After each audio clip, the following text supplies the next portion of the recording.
கொடுத்த வாக்கு. ஒரு காலத்துல நடந்த விஷயம். புத்திசாகர் அப்படிங்கிற ஒரு ராஜா இருந்தாரு. அவருக்கு 3 பசங்க, அஜய், சுஜய், அப்புறம் விஜய். மகாராஜாக்கு புரியாத விஷயம் என்னன்னா, அவர் இறந்ததுக்கு அப்புறம் அவரோட ராஜ்யம் யாருக்கு கொடுக்கறதுன்னு. அதனால அவர் ஒரு வழி யோசிக்கிறாரு. அதுக்கப்புறம் 3 பேரையும் தோட்டத்துக்கு கூப்பிட்டதா சொல்றாரு. நான் அவங்க கிட்ட பேசணும்னு சொல்லுன்னாரு. அரண்மனையில இருக்கிற தோட்டம். எங்க பாரு, என்னோட பசங்க கிட்ட அவங்க அப்பா அவங்கள தோட்டத்துக்கு கூப்பிட்டாங்கன்னு சொல்லு. நான் அவங்க கிட்ட பேசணும். சரிங்க மகாராஜா, அப்படியே சொல்லிடுறேன். நான் உங்க 3 பேரையும் எதுக்காக இங்க கூப்பிட்டேன்னா, என்னால முடிவெடுக்க முடியல. நான் இறந்ததுக்கு அப்புறம் என்னுடைய இந்த ராஜ்யம் உங்க 3 பேர்ல யாரு ஒழுங்கா பாத்துப்பாங்கன்னு. அப்பா, நீங்க என்னையா சந்தேகப்படுறீங்க? என்னப்பா பேசிக்கிட்டு இருக்கீங்க? அப்பா, நீங்க எது கண்டிப்பா யோசிச்சு வச்சிருப்பீங்க, நீங்களே சொல்லுங்க. நீங்க 3 பேரும் கல்யாணம் பண்றது நல்லதுன்னு நினைக்கிறேன். கல்யாணமா? இது உங்களோட நிபந்தனையா? ஆமா, கல்யாணம் ஆன ஒருத்தனால தான் என்னுடைய ராஜ்யத்தை பாத்துக்க முடியும். என்ன நிபந்தனை இது? நீங்க சொல்ற மாதிரியே செய்றோம்ப்பா.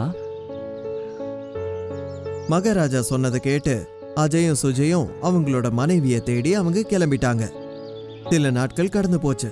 ஒரு நாள் பெரிய பையன் அஜய் அவனோட மனைவியோட மறுபடியும் அரண்மனைக்கு திரும்ப வரான். மனைவிய அப்பாக்கு அறிமுகப்படுத்தி வைக்கிறான். அரண்மனைக்குள்ள. அஜய், உன்னை பார்த்ததுல ரொம்ப சந்தோஷம். இவ்வளவு அழகான ராஜகுமாரி யாரு? அப்பா, இவதான் என்னோட மனைவி, ராஜகுமாரி ஹீனா. அடடா, ரொம்ப நல்ல விஷயம் பண்ணிருக்க. உன்னுடைய மனைவி ரொம்பவே அழகா இருக்கா. ரொம்ப நன்றிப்பா. மகாராஜா சூரஜ்மல்லோட பொண்ணிவ. கண்ணா, எங்களுடைய ராஜ்யத்துக்கு நான் உங்களை வரவேற்கிறேன். உங்க அப்பா நிறைய பசு, அதே மாதிரி தங்கம், வெள்ளி கொடுத்து அனுப்பியிருக்கிறத பார்த்தேன். ஆமா மாமா, இது எல்லாமே எங்க கல்யாணத்துக்கு வந்த பரிசு. எங்க அப்பா உங்க எல்லாருக்கும் கொடுத்து அனுப்புனாரு. உங்க அப்பாவுக்கு என் சார்பா வாழ்த்துக்களை சொல்லு. கூடி சீக்கிரம் அவருடைய குடும்பத்தோட விருந்து சாப்பிடறதுக்கு இங்க வரணும்னு சொன்னேன்னு சொல்லு. கண்டிப்பா மாமா, நீங்க சொன்ன மாதிரியே சொல்லிடுறேன். சில வாரம் கடந்து போச்சு. மகாராஜாவோட 2வது பையன் சுஜய் அவனோட மனைவியை கூட்டிட்டு ராஜ்யத்துக்கு வரான். அப்பா, இவதான் என்னோட மனைவி ராஜகுமாரி பீனா. இவ ஒரு சின்ன ராஜ்யத்தோட ராஜகுமாரி. ராஜ்யம் சின்னதோ பெருசோ எனக்கு அதை பத்தி எந்த கவலையும் கிடையாது. எனக்கு சந்தோஷம் என்னன்னா, உனக்கு மனைவி கிடைச்சிருக்கா, அதுதான். நீங்க 2 பேரும் எப்பவும் சந்தோஷமா இருங்க. மாமா, எனக்கு எழுதுறதுனா ரொம்ப பிடிக்கும். நான் உங்களுக்காக ஒரு நல்ல கவிதை எழுதிட்டு வந்திருக்கேன். அட, ரொம்ப நல்ல விஷயம். எனக்கு கவிதைனா ரொம்ப பிடிக்கும். அப்பா, இவ ரொம்ப நல்லா கவிதை எழுதுவா தெரியுமா? கேட்டு பாக்குறீங்களா? கண்ணா, உனக்கு எந்த ஆட்சேபனையும் இல்லைன்னா எனக்கு அந்த கவிதையை கொடு. என்னுடைய அறையில உட்காந்து படிக்கிறேன். சரிங்க மாமா, கண்டிப்பா உங்களுக்கு கொடுக்கறேன். நீங்க 2 பேரும் எப்பவும் சந்தோஷமா இருக்கணும். மகாராஜாவோட கடைசி பையன் விஜய் இப்பதான் அவனோட மனைவியை தேடி கிளம்பி இருக்கான். அவனோட பயணத்துல ஒரு காட்டுக்குள்ள போயிடுறான். அங்க நிறைய புது புது சத்தங்கள் கேக்குது.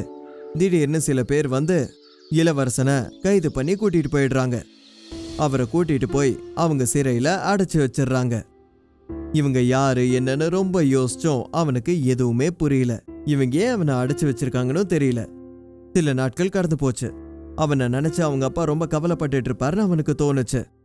விஜய்க்கும் அவங்க அப்பா ஞாபகம் வந்துச்சு. அதுக்குள்ள ஒரு நாள் அவனுக்கு ஒரு அழகான சத்தம் கேக்குது. விஜய் கிட்ட ஒரு கேள்வி கேக்குது. நீ என்ன கல்யாணம் பண்ணிக்கிறியா? இந்த சத்தம் எங்க இருந்து வருது? என் கண்ணுக்கு யாரும் தெரியலையே. நீ என்ன கல்யாணம் பண்ணிக்கிறியா? யாரது? என் கண்ணு முன்னாடி வாங்க. இப்படியே சில நாட்கள் போச்சு. விஜய்க்கு அந்த அழகான குரல் மட்டும் கேட்டுக்கிட்டே தான் இருக்கு. ஆனா யாருமே கண்ணு முன்னாடி தெரியல.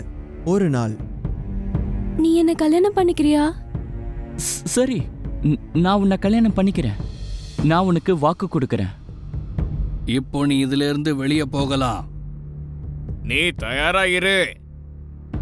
தயாராவா? எதுக்கு? நீங்களாம் யாரு? நீ இப்ப போய் குளிக்கணும்ல?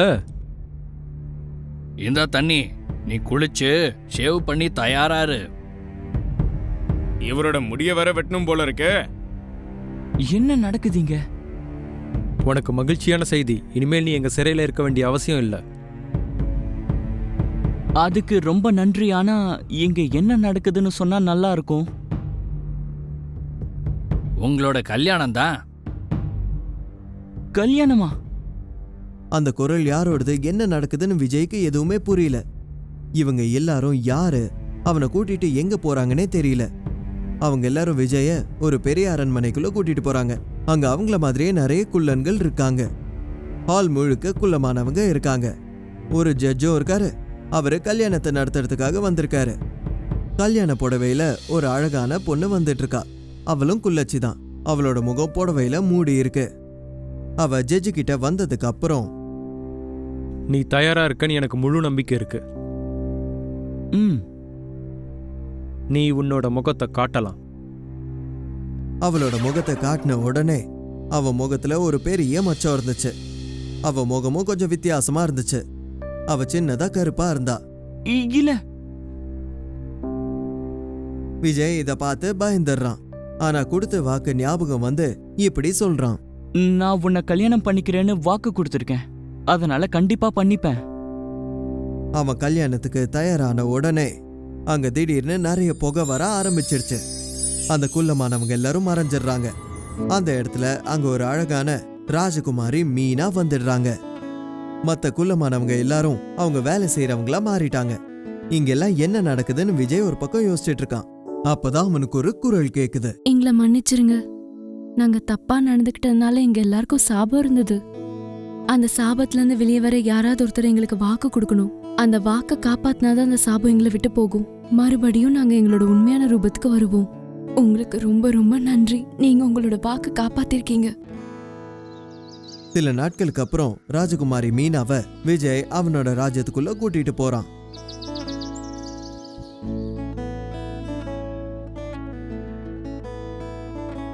அப்ப மகாராஜா ரொம்ப மகிழ்ச்சியாகிறாரு. எல்லாரையும் அங்க கூப்பிடுறாரு. நான் இன்னைக்கு ரொம்ப சந்தோஷமா இருக்கேன். என்னுடைய 3 பசங்களும் கல்யாணம் பண்ணிக்கிட்டு சந்தோஷமா இருக்காங்க. இதை விட நல்ல விஷயம் வேற என்ன இருக்கும்? சரிங்கப்பா, உங்களுக்கு அப்புறம் யாரு மகாராஜா ஆவாங்கன்னு சொல்றீங்களா? ஆமாப்பா, உங்களுக்கு அப்புறம் யார் மகாராஜான்னு சொல்லிருங்க. பசங்களா, இந்த உலகத்திலேயே மிகப்பெரிய விஷயம் என்னன்னு புரிஞ்சுக்கோங்க. ஒரு வாக்க கொடுத்து அதை காப்பாத்துறது. யாரால அவங்க கொடுத்த வாக்க காப்பாத்த முடியுதோ அவங்களுக்கு தான் இது கிடைக்கும். அஜய் அப்புறம் சுஜய் விஜய பார்த்துட்டு இருக்காங்க.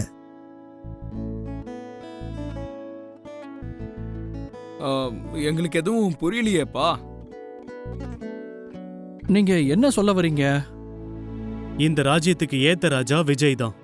ஏன்னா அவன் எந்த பயங்கரமான நிலையில மாட்டிக்கிட்டாலும் சரி, அவன் கொடுத்த வாக்க மட்டும் காப்பாத்துறான். யாரால இத பண்ண முடியுமோ அவங்களால தான் இந்த ராஜ்யத்தையும் காப்பாத்த முடியும்.